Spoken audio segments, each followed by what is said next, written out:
And we're live. Good morning, Miss Renee. How are you this morning? I'm very good. Good morning, Vicki. How are you?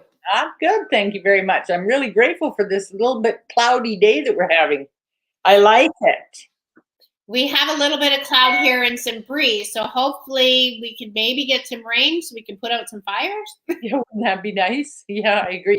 Actually, we're not that smoky this morning, and yesterday was hit and miss. It came kind of in waves, so I'm not sure exactly why that is. So, what are we going to talk about today? I have a thought. Okay. Why is it that we are so fearful about starting things? And I actually had one of these come in as a question. So this person said, "I'm so scared to start." So why do we fear starting so much? Have you any thoughts on the subject? Well, I think a lot of the times we're scared to start something because we are looking at the end result. So we're so scared of what are we going to do to get to that end result instead of just starting. So many people give up before they start. Yes, that's so true. I think about it doesn't really matter if it's a relationship or a horse you want to buy, that's in my world, or more money or a part-time job. It doesn't matter what it is. We build it, we think about it, and we anticipate it, and we build it way bigger in our head than it really is. And so oh my God, there's no point in even starting. I can't do it. Well, you didn't start with the first step. It might not have been that bad. And what would be wrong with starting small and taking one step? Well, and the thing is, it's okay. Like, even as a child, really, we were taught this. We learned how to crawl, then we learned how to stand, then we learned how to walk, then we learned how to run. And you know, how many moms, grandmas like us said, it's okay, we have band aids, we'll help you up. Yeah. How many of us crashed riding a bike, but we didn't stop riding a bike? Yeah. Because the end result is, and the child in their mind, all they can see is them driving down the road on the bike. So Yeah. the process is how they get there, right? The journey, you're right, it's the whole journey. But it's sad because there are a lot of people. I have a very dear friend of mine who is crippled by, I don't know if it's fear or just procrastination. I mean, I assume procrastination is very much associated with fear of starting something, right? And so she's older than me, and I don't know if she'll ever start.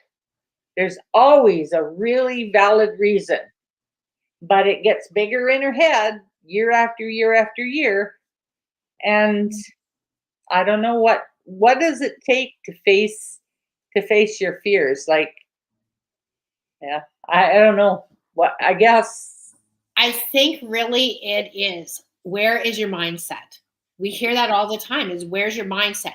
How bad do you want something? And if you want it, there's always a way. It's not about money. It's let's take little steps. Like when you go to university, you start with, say, a business degree or business diploma, and then you can go this way or you can go this way. There's so many branches, but if you don't start and go to university, you won't be going anywhere.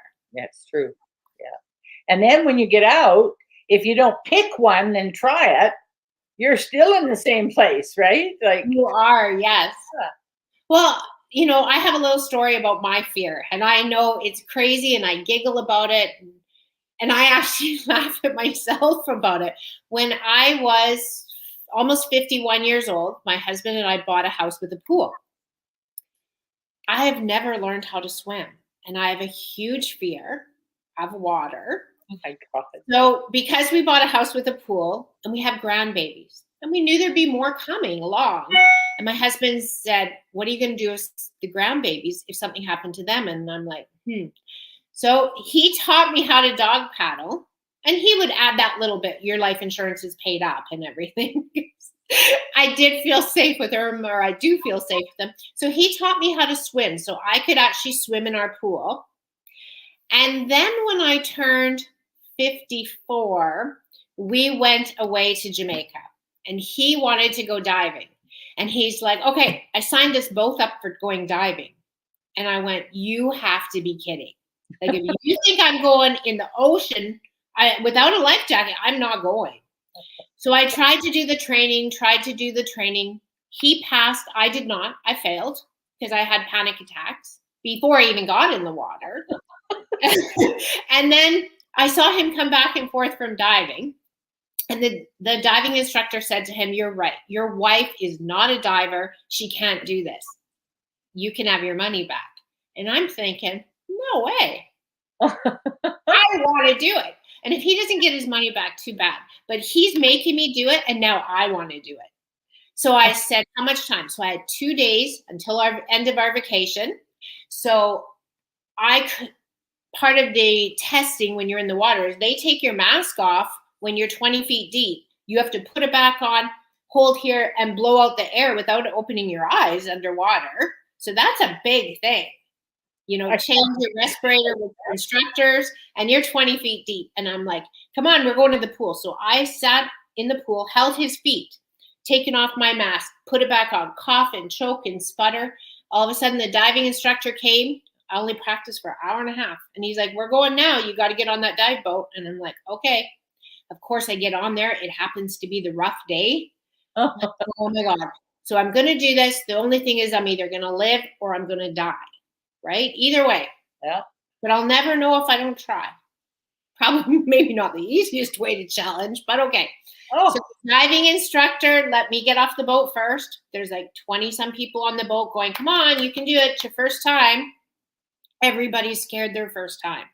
Yeah. So my husband was behind me, but I paid no attention to him because he's done this now a few times.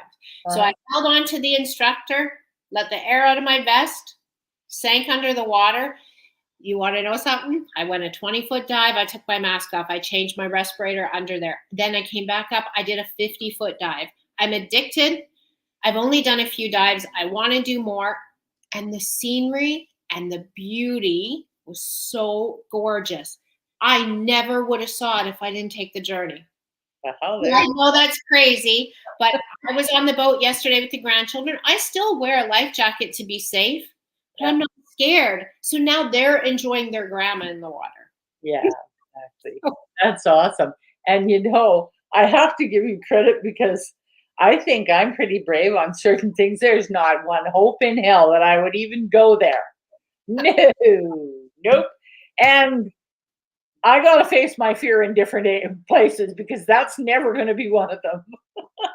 You know what? I was pretty proud of myself. That is a big flipping deal. I agree totally. And you think after 50 you're old, you can't do new things, but you can.